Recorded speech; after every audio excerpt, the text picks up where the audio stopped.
You sit down at your desk. Your coffee is hot. You have your to-do list ready.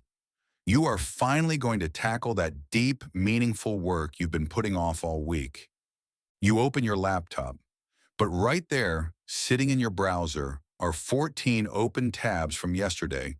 Next to your keyboard is a stack of mail you haven't sorted. Suddenly, your phone screen lights up on the edge of the desk. A message from a friend. I'll just reply to this quickly so it's out of the way, you tell yourself. You pick up the phone, send the text, and instinctively swipe over to Instagram. Just for a second. You swipe closed, look back at your screen, and notice one of those open tabs is a half-finished shopping cart. You click it. 45 minutes go by. Your coffee is cold. You are deep into a Reddit thread about a movie you haven't even seen. The blank document you open to do your actual work is buried under 3 different browser windows. You feel a wave of shame. You tell yourself that your attention span is broken. You tell yourself you just lack discipline. But you are completely wrong. Your brain is not broken. You do not have an attention deficit. What you have is an environment that is violently hostile to focus. You are trying to diet while sitting inside a bakery and getting angry at yourself for eating a donut. By the end of this video, you will understand exactly why your workspace is secretly draining your cognitive energy before you even type a single word. More importantly, I am going to give you 3 non-negotiable rules to build a distraction-free fortress, a physical and digital environment that practically forces you into a flow state. Focus isn't about trying harder, it is about designing better. Let's build your environment. To fix your environment, we have to understand the psychological warfare happening inside your brain every time you sit down to work. Most people think focus is an active force. They think focus is a muscle you flex, that if you just clench your jaw and try really hard, you can block out the world.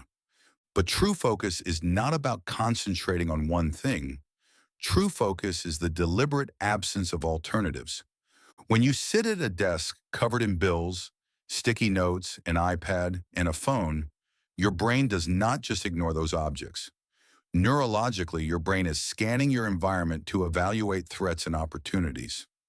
In psychology, there is a concept called the Zeigarnik effect, which states that uncompleted tasks take up active memory space in your brain.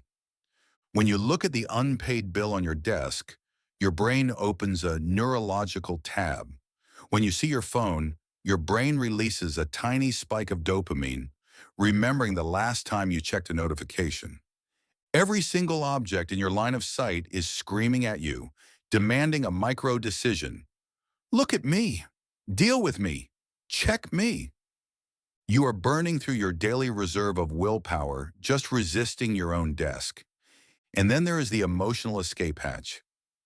Deep work is uncomfortable. Writing, coding, strategizing, it creates psychological friction. It is hard. When you hit a difficult problem in your work, your brain naturally looks for an escape from that discomfort. If your phone is sitting right there, or if YouTube is just one click away on the same browser window, you will take the escape hatch every single time.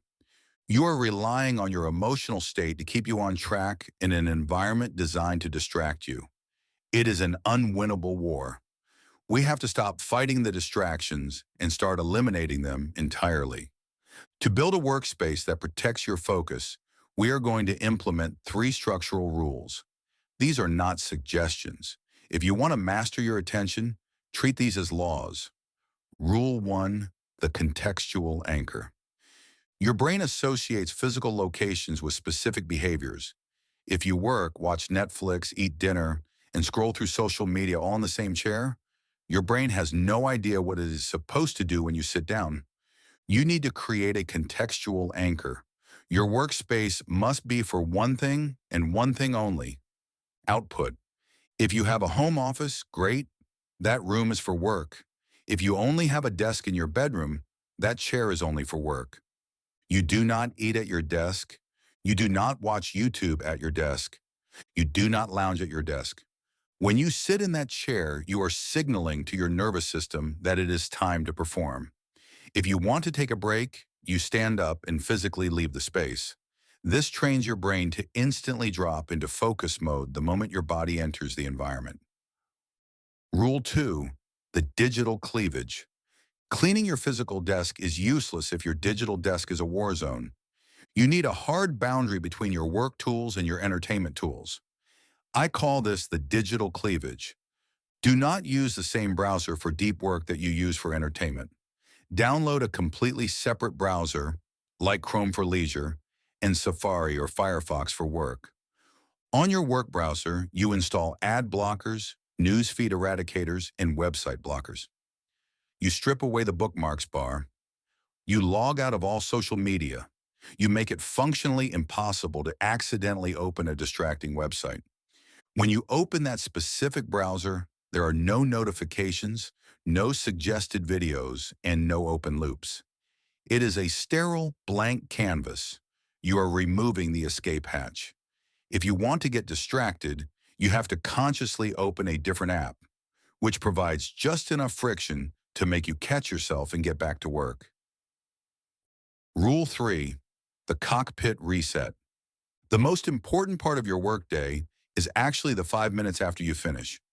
Pilots do not jump into an airplane, figure out where all the switches are, and then take off. The cockpit is prepared before they ever step foot inside. You must do a cockpit reset every single evening. When you are done working, you do not just close your laptop and walk away. You take 3 minutes to close every single tab you are no longer using. You clear the physical trash off your desk. You write down the exact first task you need to do tomorrow morning on a physical sticky note, and you place it in the center of your desk. Why? Because tomorrow morning you are going to be tired. You are going to have high friction. If you sit down to a chaotic desk and have to spend 20 minutes figuring out what you were doing, you will quit and check your phone. But if you sit down, the desk is clear, the browser is empty, and there is a note telling you exactly what to do, you bypass the friction entirely. You just execute. Amateurs believe that their mind is strong enough to overpower their environment. Professionals know that their environment dictates their mind. You are an architect. Your attention is the most valuable currency you possess. And right now you are letting it be stolen by cheap dopamine and cluttered desks. When you strip away the digital noise, when you create physical boundaries, and when you respect your future self enough to reset your workspace every night, you stop fighting yourself. You step into the quiet, powerful state of deep work. You stop wishing for better focus, and you start living inside an environment that guarantees it. Now that your environment is locked in, the next step is actually executing the work without burning out. It's about how you manage the hours within that workspace. If you want to learn the exact time blocking framework that prevents burnout and doubles your output, click this video right here. Protect your focus like your life depends on it. Go build your fortress. I'll see you in the next video.